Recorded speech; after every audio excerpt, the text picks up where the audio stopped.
नमस्कार। असम आदित्य से मैं काजल आप सभी का स्वागत करती हूँ। आइए देखते हैं आज की पहली खबर। भारतीय अंतरिक्ष अनुसंधान संगठन इसरो ने सोमवार यानी आज सुबह 5:59 पर PSLV C-52 को कामयाबी के साथ लॉन्च किया। PSLV C-52 के जरिए धरती पर नजर रखने वाले उपग्रह EOS-04 को कक्षा में भेजने की तैयारी रविवार को शुरू हुई थी। भारतीय अंतरिक्ष अनुसंधान संगठन इसरो के 2022 के पहले प्रक्षेपण अभियान के तहत PSLV C-52 के जरिए धरती पर नजर रखने वाले उपग्रह EOS-04 को लॉन्च किया गया। इसके लिए रविवार सुबह 25 घंटे की उल्टी गिनती शुरू हुई थी। आज सुबह 2 छोटे उपग्रहों के साथ ध्रुवीय उपग्रह प्रक्षेपण यान लॉन्च किया गया। EOS-04 एक रडार इमेजिंग सैटेलाइट है। EOS-04 को कृषि, वानिकी और वृक्षारोपण, मिट्टी की नमी और जल विज्ञान तथा बाढ़ मानचित्रण जैसे अनुप्रयोगों एवं सभी मौसम स्थितियों में उच्च गुणवत्ता वाली तस्वीरें प्रदान करने के लिए डिजाइन किया गया है। EOS-04 का वजन 1710 किलोग्राम है। PSLV अपने साथ में 2 छोटे उपग्रहों को भी लेकर गया है, जिनमें कोलोराडो विश्वविद्यालय बोल्डर की वायुमंडलीय और अंतरिक्ष भौतिकी प्रयोगशाला के सहयोग से तैयार किया गया भारतीय अंतरिक्ष विज्ञान और प्रौद्योगिकी संस्थान का उपग्रह InspireSat 1 भी शामिल है। इसमें NTU सिंगापुर और NCU ताइवान का भी योगदान रहा है। वहीं दूसरा उपग्रह इसरो का एक प्रौद्योगिकी प्रदर्शक उपग्रह है। इसके उपकरण के रूप में एक थर्मल इमेजिंग कैमरा होने से उपग्रह भूमि की सतह के तापमान, आर्द्र भूमि या झीलों के पानी की सतह के तापमान, वनस्पतियों और तापीय जड़त्व के आकलन में सहायता प्रदान करेगा। ये PSLV की 54वीं उड़ान होगी और 6 PSOM XL के साथ PSLV XL कॉन्फ़िगरेशन का उपयोग करते हुए 23वां मिशन होगा। News desk report, Assam Aditya. अब बढ़ते हैं अगली खबर की ओर। 14 फरवरी एक ऐसा दिन है जिसे पूरी दुनिया प्यार के लिए जानती है, लेकिन इस दिन एक ऐसी घटना घटी थी जो पूरा देश आज भी दिल दहला देता है। बता दें कि इसी दिन 3 साल पहले CRPF की टुकड़ी पर पाकिस्तान से आने वाले आतंकियों ने हमला कर 40 जवानों की शहादत में न जाने कितने लोगों के प्रेम उजाड़ दिए थे। आज पुलवामा हमले की 3री बरसी है। आज ही के दिन पूरा देश अपने उन जाबाज जवानों को बलिदान को याद कर रहा है जिन्होंने इस आतंकी हमले में अपनी जान गंवाई थी। आज जम्मू कश्मीर में हुए पुलवामा हमले की 3री बरसी है। 14 फरवरी 2019 को जम्मू श्रीनगर राष्ट्रीय राजमार्ग से करीब 2500 जवानों को लेकर 78 बसों में CRPF का काफिला गुजर रहा था। सड़क पर उस दिन भी सामान्य आवाजाही थी। CRPF का काफिला पुलवामा पहुंचा ही था, तभी सड़क की दूसरी तरफ से आ रही एक कार ने CRPF के काफिले के साथ चल रहे वाहन में टक्कर मार दी। जैसे ही सामने से आ रही SUV जवानों के काफिले से टकराई, वैसे ही उसमें विस्फोट हो गया। इस घातक हमले में CRPF के 40 बहादुर जवान शहीद हो गए। धमाका इतना जबरदस्त था कि कुछ देर तक सब कुछ धुआं-धुआं हो गया। जैसे ही धुआं हटा, वहाँ का दृश्य इतना भयानक था कि इसे देख पूरा देश रो पड़ा। उस दिन पुलवामा में जम्मू श्रीनगर राष्ट्रीय राजमार्ग पर जवानों के शव इधर उधर बिखरे पड़े थे। चारों तरफ खून ही खून और जवानों के शरीर के टुकड़े दिख रहे थे। जवान अपने साथियों की तलाश में जुटे थे। सेना ने बचाव कार्य शुरू किया और घायल जाबाजों को तुरंत ही अस्पताल ले जाया गया। घटना के बाद पूरे देश में हाहाकार मच गया। जवानों का काफिला जम्मू स्थित चेनानी रामा ट्रांजिट कैंप से श्रीनगर के लिए निकला था। तड़के चले जवानों को सूरज डूबने से पहले श्रीनगर के बख्शी स्टेडियम से ट्रांजिट कैंप में पहुंचना था। ये सफर करीब 320 किलोमीटर लंबा था और सुबह 3:30 बजे से जवान सफर कर रहे थे। 78 बसों में 2500 जवानों को लेकर काफिला जम्मू से रवाना हुआ था, लेकिन पुलवामा में ही जैश के आतंकियों ने इन जवानों को निशाना बना लिया, जिसमें कई जवान शहीद हो गए। जवानों के इस काफिले में कई जवान छुट्टी पूरी करके ड्यूटी पर वापस लौटे थे। वहीं बर्फबारी की वजह से जो जवान श्रीनगर जाने वाले थे, वो भी इसी काफिले की बसों में सवार थे। जैश सभी 2500 जवानों को निशाना बनाना चाहता था। पुलवामा के अवंतीपोरा से जब सीआरपीएफ जवानों को लेकर बस गुजर रही थी, ठीक उसी समय एक कार बस से जा टकराई थी। ये कार पहले से ही हाईवे पर खड़ी थी। जैसे ही बस यहाँ पर पहुंची, जोरदार धमाका हुआ। जिस पर हमला हुआ, वहाँ से श्रीनगर की दूरी बस करीब 33 किलोमीटर थी और काफिले को पहुँचने में बस चंद घंटे का ही समय बचा था। धमाका इतना जोरदार था कि जवानों के शरीर के चित्रे तक उड़ गए थे। इस हमले को जैश की ओर से लिया गया बदला माना गया था, क्योंकि हमले से 2 दिन पहले पुलवामा के ही रातनीपोरा इलाके में हुए एनकाउंटर में सुरक्षा बलों ने जैश के एक आतंकी को ढेर कर दिया था।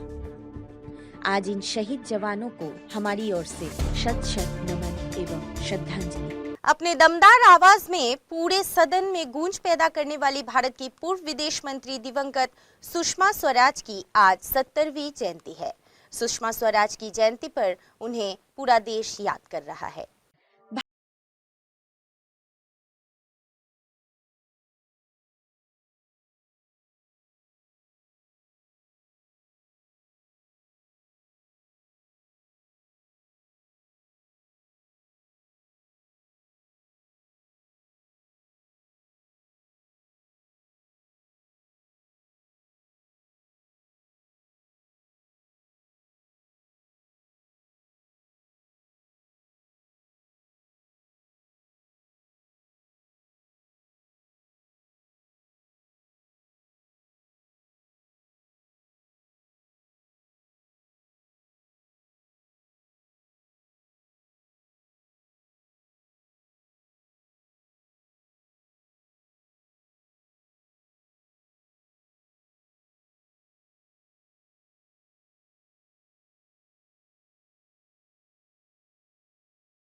देश दुनिया के इतिहास में आज यानी कि 14 फरवरी की तारीख पर दर्ज अन्य महत्वपूर्ण घटनाओं के बारे में बताने की। आज के दिन सन 1537 में गुजरात के सुल्तान बहादुर शाह की पुर्तगालियों से बचकर भागने के दौरान डूबने से मौत हुई।